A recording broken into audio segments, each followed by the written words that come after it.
ఓం అస్మద్గురుభ్యో నమః. శ్రీమతే రామానుజాయ నమః. శ్రీకృష్ణ పరబ్రహ్మణే నమః. శ్రీ భూనీళా సమేత శ్రీ వెంకటేశ పరబ్రహ్మణే నమః. శ్రీ గోదారంగనాథాభ్యాం నమః. జై శ్రీమన్నారాయణ. జై శ్రీకృష్ణ. జై జై శ్రీకృష్ణ.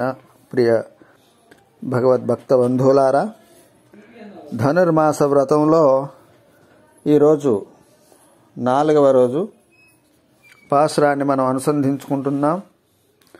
అమ్మ గోదాదేవి చెప్పినటువంటి అద్భుతమైనటువంటి తిరుప్పావై ప్రబంధంలో 4వ పాసురాన్ని. ఈ 4వ పాసురంలో అమ్మవారు ఆశిమనే కన్నా ఒండునీ కైకరవేల్ అని స్వామిని ప్రార్థించేటువంటి అద్భుతమైనటువంటి పాసురం. ఒకసారి పాసురాన్ని చెప్పుకుందాం. ఆశిమనై కన్నా ఒండ్రునీ కైకరవేల్ ஆழியில் புக்கு முகந்து கொடார்த்தேரி ஊசி முதல்வ நிர்வம்போல் மெய்கரத்து பாஷியந்தோளுடைர் பற்பனாபன் கையில் ஆஷி போல் மின்னி வலம்பரி போல் நின்னதிருந்து தாஷாதேஷாங்கமுதைத்த சரவர போல் வாழ்வருகினை பெய்திடாய் நாங்களும் மார்கர நீராட மகிழ்ந்தேலோரெம்பாவாய்.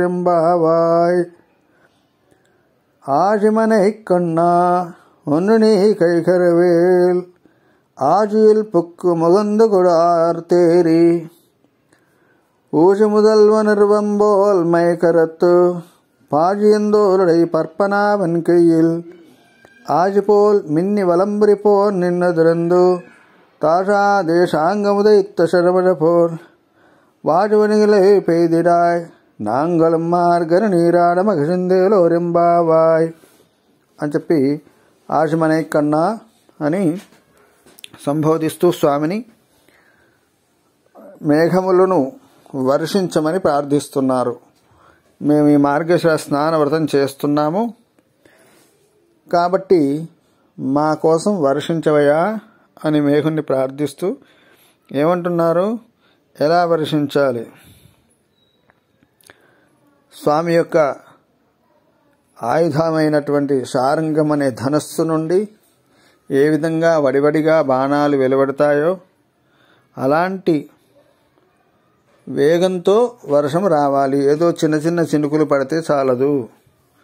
మరి ఎలా ఉండాలట? అంతవడిగా వచ్చేటువంటి ఆ వర్షపు బిందువులు మమ్మల్ని తాకి బాధించకూడదు, మాకు ఆహ్లాదాన్ని ఆనందాన్ని కలిగించాలి.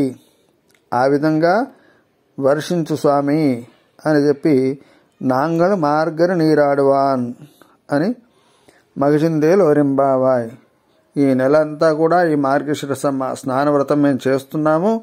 మా వ్రత సమృద్ధి కోసం నువ్వు చక్కగా వర్షించు అని చెప్పి ప్రార్థించేటువంటి శ్లోకం. మన పూర్వాచార్యులు పెద్దలందరూ కూడా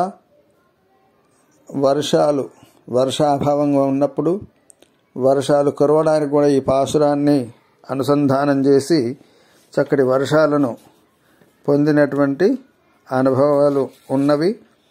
ఆ విధంగా జల సమృద్ధి కోసం మేఘుణ్ణి ఆ శ్రీకృష్ణ పరమాత్ముడు ఆత్మగా ఉన్నటువంటి ఆ స్వామిని ప్రార్థిస్తున్నారు. జై శ్రీమన్నారాయణ. జై జై శ్రీమన్నారాయణ.